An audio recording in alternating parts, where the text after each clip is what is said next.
El título para hoy, amigos, La noche del cazador. ¿Qué película? Es esa cosa que... A ver, estamos en el programa 2210 hoy. Programa original 2210. Olvídense de los programas que son reediciones o que... No, el programa original 2210. Y no habíamos tenido este título, y a mí me llama poderosamente la atención porque soy una fanática de esta película, porque creo que es una de las mejores películas de la historia del cine. ¿Te das cuenta que yo no la vi? Y bueno, te envidio profundamente. Está en Netflix, La noche del cazador. Yo no puedo olvidarme de Charles Lawton como Quasimodo. Bueno, por ejemplo. Charles Lawton es el director de esta película. Esa es la imagen que tengo Y de él. totalmente. Yo tengo que agradecerle toda la vida a Charles Lawton por ese Quasimodo que hizo en Nuestra Señora de París, en El Jorobado, maravilla de película. Y esta película es la única que dirigió Charles Lawton porque tuvo una muy mala acogida de la crítica en su momento. No fueron nominados a ningún premio. Parece que esto lo golpeó bastante al propio Charles Lawton y no hizo nada más, con lo cual me queda una tristeza espantosa porque me imagino lo que podía haber hecho este hombre con el cine, ¿no? No, y porque además se convirtió en película de culto después. Seguro, ¿no? Bueno, fue elegida por Cahiers du Cinéma como una de las... la segunda película en la historia, en el listado de 100. En 100 la segunda. Es una película estadounidense dirigida, como decíamos, por Charles Lawton en 1955. El guión está inspirado en la novela homónima de Davis Groove, que había sido publicada en 1953. Parece que había sido además un éxito editorial. La película de culto, única dirigida por Charles Lawton, fue un sonoro fracaso de taquilla, pero los años le dieron, al igual que a otras joyas como Vértigo o Ciudadano Kane, el estatus de obra maestra. ¿Qué historia cuenta? Son los duros años de la depresión y Ben Harper, un padre de familia que un día se hartó de la miseria y asaltó un banco en el que murieron 2 personas, espera en la cárcel que lo ejecuten. Habría obtenido una pena menor si hubiera dicho dónde había escondido el dinero, pero siempre se negó obstinadamente a confesar dónde había escondido el dinero. Comparte celda con Harry Powell, conocido como el Predicador, un enigmático personaje que lleva tatuadas las palabras amor en los dedos de una mano y odio en la otra, y está detenido por un delito menor. Ben, el padre de familia que está esperando la ejecución, está casado con Willa y tiene 2 hijos, John y Pearl. Los niños estaban con él cuando le detuvieron y conocen el secreto, saben dónde está el dinero del robo, pero han jurado no decírselo a nadie. Ben va a morir en la horca al comienzo de la película y el predicador, una vez cumplida su condena, va a llegar un día al pueblo donde malviven Willa, la mujer de Ben, y los 2 pequeños, John y Pearl. Y ahí empieza esta historia donde este villano, creo que el personaje más aterrador de la historia del cine, perturbador. Viste que tiene tatuado en los nudillos amor de un lado, odio de otro, y que tantas películas han recogido, ¿no? Sí. Ese tatuaje. Sí. Un tatuaje, tengo entendido que es un tatuaje típicamente carcelario, lo veremos, pero sí. Tengo entendido que se trata de eso. Bueno, y lo que sucede es la persecución de este cazador, ¿no? Detrás de esos niños. Es un cuento de terror, es una película de cine negro, es una fábula, es un cuento de niños pero no para niños, en fin, muchas cosas juntas en esta película que tiene además en el fotógrafo una base muy importante. Estoy buscando ahora el nombre del director Stanley de fotografía. Cortés. Exactamente. Stanley Cortés. Bueno, las cosas que hizo Stanley Cortés con la fotografía en esta película, las que se ven en la pantalla y las que después sabemos porque él cuenta en su momento. Parece que las hizo todas, por lo que leí. Increíbles, son todas. Increíbles. La película es muy asociada con el expresionismo. Bueno, Charles Lawton mismo dice que se inspiró en Griffith, por ejemplo.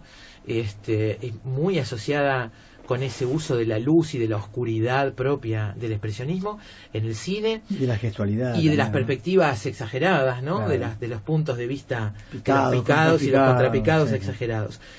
Hay una escena, por ejemplo, donde cabalga el personaje de Robert Mitchum con ese sombrero y el traje de predicador. Ellos juegan mucho con el negro muy profundo, que es lo que define a este personaje. Está vestido de negro y con ese sombrero.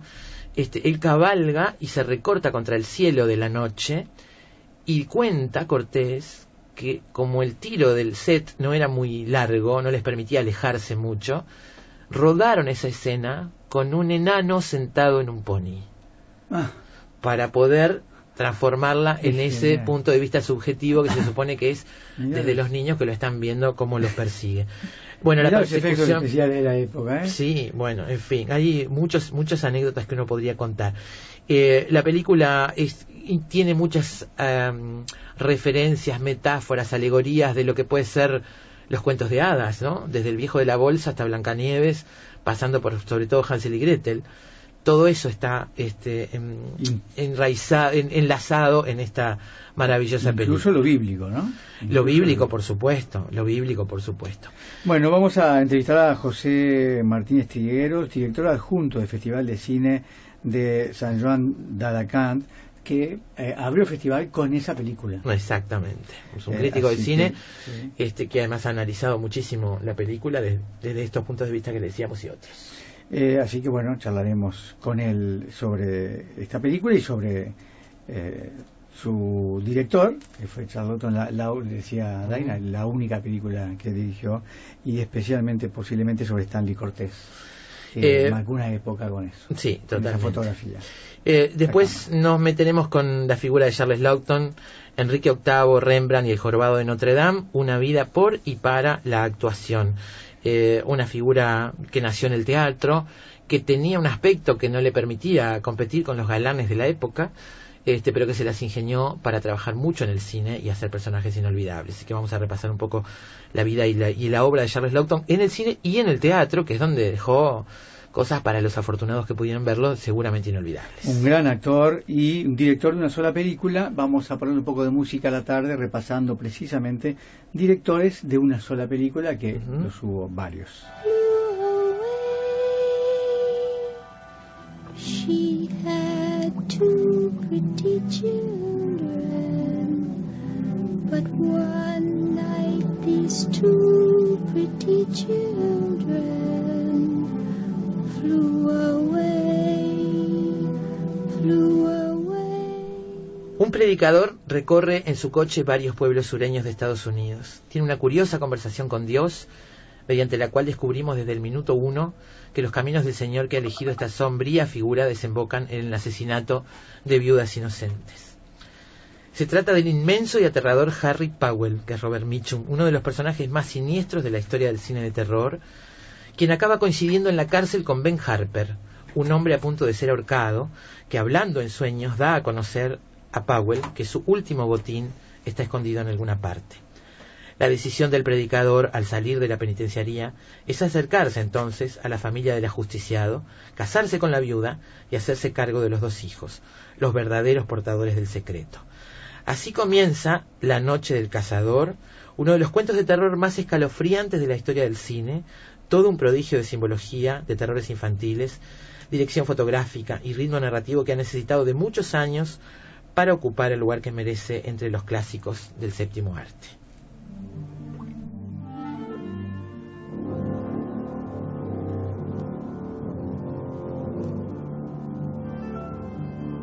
They make soup out of them, but I wouldn't know how to go about getting them open.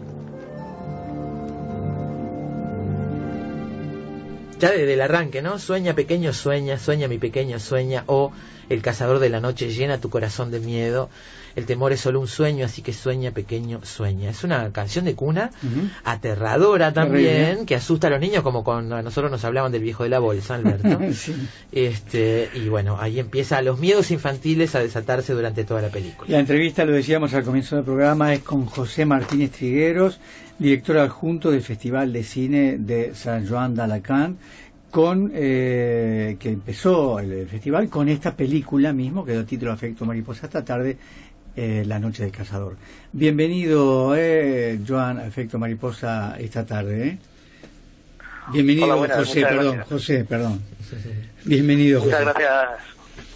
Muchas gracias por permitirnos participar en su programa, y hablo, pues como bien dices, en mi nombre, pero también en nombre de mis compañeros del Festival de Cine de San Joan, con los cuales, como has dicho, dirigimos por la Filmoteca, como actividad permanente de dicho festival, y para la cual proyectamos hace menos de 3 semanas La noche del cazador, con un gran éxito de público, de un público satisfecho por la experiencia de poder verla de nuevo en pantalla grande, o simplemente de descubrirla. Hubo mucha gente que nunca había tenido acceso poder verla. Me dan envidia a los que la descubren. Sí. Esta fue la 7ª temporada, ¿no? ¿Por qué eligieron comenzar con esta película? Este año pues había un evento en la ciudad de San Juan dedicada a la fotografía, con exposiciones. Pues entonces decidimos hacer un ciclo dedicado a los grandes directores de fotografía, y como no, pues Stanley Cortez pues nos venía que ni pintado con esta película. Stanley Cortez, que fue un adelantado para la época, que usó todo lo que se podía usar, de todas las formas posibles, la cámara, los ángulos, puso, como decimos acá, puso toda la carne en el asador. Sí, no, además eligió dirigir una película, acompañar a Charles Laughton, digamos, como maestro casi de este gran actor y único director de esta película, ¿no? Y podía haber elegido el color. La película ya, el cine en color ya existía desde hacía mucho tiempo, ¿no? Sí. Y sin embargo, pues decidió elegir el blanco y negro y creó una película que es sobre todo estética, ¿no? Una película recordada por esos fabulosos planos y esa fabulosa fotografía. Cortés cuenta que pasó varias semanas enseñándole a Charles Laughton, que nunca había agarrado una cámara, cómo funcionaba, las cámaras, los lentes, los enfoques, los planos. Pero que terminó el alumno dando clases al maestro, no de cámara, sino de cine, ¿no? De la poética que quería para el cine. Parece que Charles Laughton estaba muy convencido, tenía muy claro lo que quería hacer con esta película desde el arranque, ¿no? Sí, digamos que Charles Laughton cedió, o al menos en las entrevistas de las que se puede disfrutar y escuchar, vemos como Charles Laughton cedió por completo el aspecto visual del film, lo cedió en manos de Stanley Cortez. Stanley Cortez también decía que allí el único jefe de la película era Charles Laughton, y que nunca le puso ningún tipo de impedimento a su trabajo. Y como dices, pues eso, tuvo que enseñarle el manejo de la cámara. Sí, claro. Ahora la elección de el blanco y negro tan marcada, ¿no? Tan contrastante, es una cuestión fundamental en esta película, ¿no? Sí, claro, ¿no? El blanco y el negro, pues como simbología también de lo que es el bien y el mal, ¿no? Mientras que para un personaje tan oscuro, ¿no?, como es el del predicador, se elige el negro, ¿no? El negro en su vestimenta, el negro, bueno, es muy curioso cómo juega Cortés con la iluminación, ¿no? Una iluminación dura que hace retratarlo en esas escenas en las que lo estampa en una silueta contra la pared, ¿no? O cómo utilizando el contraluz, ¿no?, con unos fondos muy iluminados, lo vemos cabalgar al son de la canción que va tarareando, esa canción que también se te mete en el alma, ¿no?, la de Leaning in the Everlasting Arms. Cómo lo vemos retratado al fondo también como una figura negra a caballo. Hay incesante.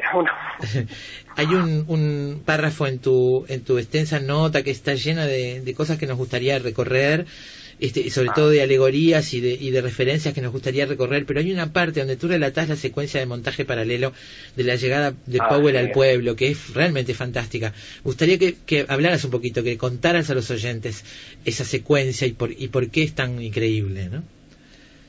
Bueno, en esa secuencia el predicador, ¿no?, este gran Robert Mitchum, ya ha salido de la prisión y se acerca a la vivienda en la que están los niños, y por un lado vemos cómo está la madre de estos niños pues trabajando con la vecina, y paralelamente con ese montaje y con una música que identifica perfectamente que se acerca el horror, ¿no?, un tren negro se acerca hacia el pueblecito, un pueblecito de Virginia Occidental.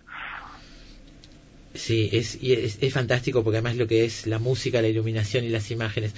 Yo pensaba en las referencias a los cuentos infantiles, que me gustaría que conversáramos, a todas las fábulas y los cuentos infantiles. Pensaba cuando finalmente llega Mitchum a esa casa y se acerca como predicador con una cara que pretende ser angelical pero que sabemos maligna, No hay nada que me haga recordar más en esa pose, la famosa foto con las manos y el tatuaje.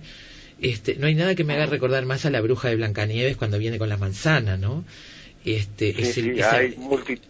Hay multitud de referencias, digamos, la historia, ¿no? La historia está basada en una novela, y esta novela también fue un éxito en su tiempo, fue un bestseller, y la novela ya retrata y utiliza unos esquemas que están bien, digamos, bien utilizados ya, o están muy utilizados en el lenguaje propio de las narraciones fantásticas o de los cuentos de hadas, ¿no?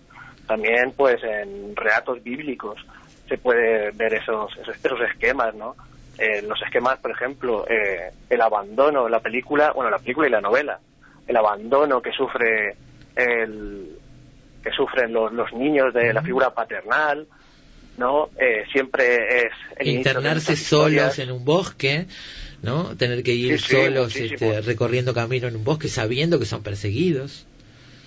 No, luego siempre hay un ataque de un ser malvado, ser perverso, has dicho tú, a la malvada de bruja de Blancanieves. También existe la figura siempre de una figura paternal o maternal, como es la de la hada madrina, y aquí en La noche del cazador también lo podemos descubrir. Y bueno, también hay muchísimos esquemas que con cierto tipo de variaciones pues se amoldan a los clásicos, pues, de la marcha del hogar, de los viajes iniciáticos, aquí con ese viaje en barca tan marcado en la literatura o en los relatos mitológicos. Para mí uno de los mejores momentos, para mí uno de los mejores momentos de la película, ese viaje en una embarcación por un río, es realmente aterrador, fantástico y moderno para ser de 55, además. Claro, ¿no? Además rodado completamente en estudio. Sí, que ahora lo vemos y es fantástico. Claro. Además, escuchando ahora a vosotros como habéis puesto la musiquilla y la nana del principio de la película, en ese viaje la niña también continúa con esa misma canción, ¿no? Esa canción también que muy de relato infantil le está cantando a su muñeca, ¿no? Vemos como su madre ha muerto en el fondo del río, y cómo ella, estando en el río, ¿no?, se convierte a su vez en madre, ¿no? En madre de una muñeca que sujeta y le canta la continuación de lo que habéis leído. Sueña pequeño sueña, y le vuelve a contar como dos pequeñas moscas abandonan el hogar y llegan a casa, y premonitoriamente también dice algo así como que no te preocupes, que la noche se acabará, el día llegará y la esperanza brillará de nuevo. Qué Ahí bueno. es el momento en el que llegan a casa de Rachel Cooper, y bueno, ya sabéis no hay que contar mucho más para los afortunados que no la vieron. Quería pensar en los animales del bosque también, otras referencias, ¿no? Porque ellos van escapando, pero digamos, estamos viendo una mezcla para mí perfecta entre temas realistas como es la violencia, el abuso con los niños, la violencia intrafamiliar, el asesino más cruel que se pueda imaginar, dispuesto a todo, con esa fábula. Entonces ellos se van escapando, y ese bosque es como también de Blancanieves, sin embargo es un blanco y negro durísimo.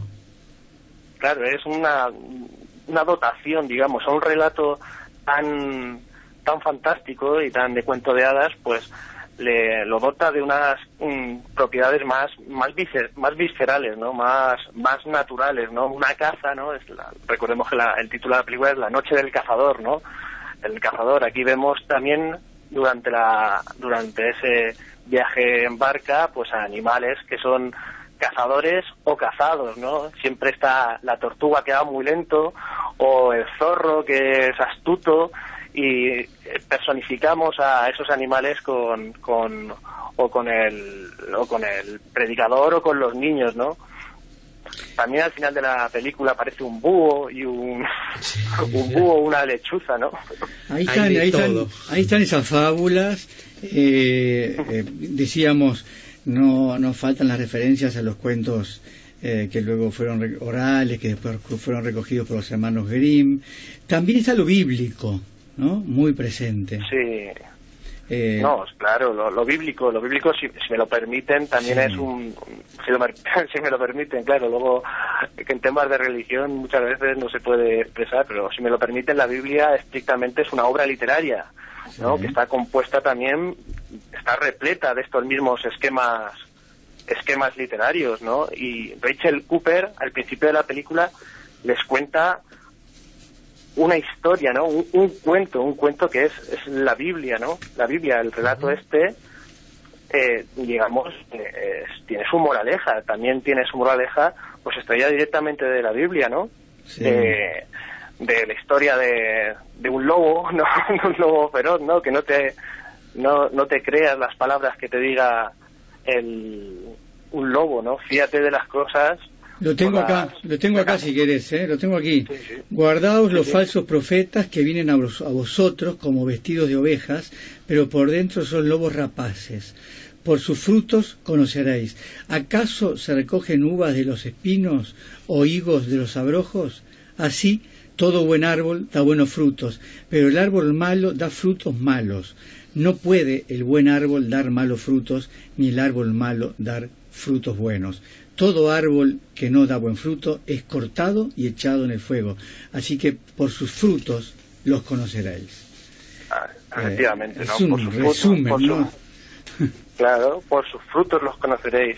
Es pues una moraleja de un relato infantil, ¿no? Sí. Totalmente. Sí. Ahí están, además me parece que es el nudo de la maestría del guión y de cómo trabajar las imágenes, porque todo el tiempo la película lo que explora es eso, todo el tiempo hasta esa cacería final que, bueno, ya no hay nada que ocultar, pero en definitiva esa doble condición, la que tiene y la que aparenta el personaje de Mitchum, en todo el tiempo en que seduce a la viuda y hace el padre de los niños, hasta que lo vemos primero que nada con los niños, como suele suceder, ir desenmascarándose poco a poco, y esa cosa que los espectadores sabemos pero los personajes ignoran, es lo que agrega también mucho contenido a ese personaje, ¿no? Claro, es uno de los preceptos clásicos del suspense, ¿no? Obviamente. Nosotros sabemos que él es un tipo malvado, ¿no? Pero los protagonistas en realidad no. Solo los niños, que son puros de corazón y de espíritu, pues parecen captar empiezan a esa maldad, ¿no? Ahí hay una actuación de Mitchum espectacular. Mitchum, cuando pusimos la película hace 3 semanas, alguien me recordó a Robert De Niro en El Cabo del Terror, ¿no? Cabo de Miedo, sí. Es que Mitchum hizo el mismo personaje, ¿no? Claro. Es el mismo personaje. Es el mismo personaje, ¿no? Es como un predicador posterior, ¿no? Seguramente se basó en este personaje para luego hacer el siguiente. Y si ven luego también a Robert De Niro, cuando dice abogado, es como esta película cuando dice children, es muy parecido. Totalmente. Sí. Esta película fue un eje en la vida de Charles Laughton, ¿no? Tú comentás por ahí, en la vida privada de Enrique VIII, bueno, ganó un Oscar a la mejor interpretación. Luego la tragedia del Bounty, Rembrandt, Quasimodo, que yo decía es lo que más recuerdo de este hombre, a mí me impactó muchísimo, me acuerdo, y otras películas. Después hizo esta dirección que no funcionó y luego pasó a ser personajes secundarios, pero en manos de directores muy buenos, ¿no? Sí, pues hizo de abogado de Tyrone Power en Testigo de Cargo, o del malvado senador romano en Espartaco de Stanley Kubrick. Claro. Luego pues también hizo de senador en una película que es fabulosa, que es Tempestad en Washington, con Otto Preminger. Y bueno, trabajó muchísimo, este hombre trabajó muchísimo. Pese a que la película fue un fracaso, también es cierto que él no dejó jamás de trabajar, ¿no? Él siempre quiso trabajar y se dedicó pues, sobre todo al teatro, que era su pasión, y a la televisión. Mencionabas la novela y bueno, la fidelidad con que la película adapta a la novela. Sí, si ustedes tuviesen posibilidad de leerla, verían que hay grandísimas coincidencias. Está casi todo en la novela, ¿no? Hubo también mucha controversia porque luego, cuando ya Charles Laughton murió, pues cada uno dio su opinión, ¿no? Robert Mitchum decía que era uno de sus mejores con el que mejor había trabajado, pero también dijo que le tenía fobia a los niños, ¿no? Y que él se había encargado de dirigir a los niños, ¿no? Recientemente se ha descubierto el guión original, en el que está prácticamente todo, ¿no? Decían que se reescribía muchísimo ese guión y que se estaba continuamente improvisando y es incierto, ¿no? Si pueden leer la novela verán que casi todo está allí. Y el guion de James Agee, que por cierto era el guionista de La Reina de África y también fue un premio Pulitzer, pues básicamente trasladó al guión la historia completa. Es terrible que no haya hecho nada más Charles Laughton, porque con esa película, quién sabe lo que hubiera podido hacer, si hubiera podido seguir, si hubiera querido seguir filmando, ¿no? Es una pena terrible. Es una verdadera pena. Como dices, tal vez Stanley Cortez y Charles Laughton pues se adelantaron a su época. Seguramente. Mira, estaba mirando en un material sobre Charles Laughton y sobre esta película. Dicen que hay muy poco escrito y que en las entrevistas nadie le preguntó a Laughton sobre esta película. En las entrevistas que persisten y que están publicadas. Solo han quedado algunas cartas, memorandos y un exergo al guión citado por Tatum. Y dice, entrecomillado, cuando antes iba al cine, dice Laughton, ¿no? Los espectadores estaban clavados en sus butacas mirando fijamente la pantalla, erguida la cabeza frente a ella. Hoy veo que casi siempre tienen la cabeza inclinada hacia atrás para poder así engullir sus palomitas y golosinas. Me gustaría hacer algo para que recuperen su posición vertical. Me parece que lo logró. Esa cita yo creo que fue la que él utilizó para convencer a Lillian Gish de que participara de su semi-retiro cinematográfico. Claro, porque Lillian Gish ya era veteranísima. Sí, la protagonista una de las máximas protagonistas del cine mudo de Estados Unidos, sí.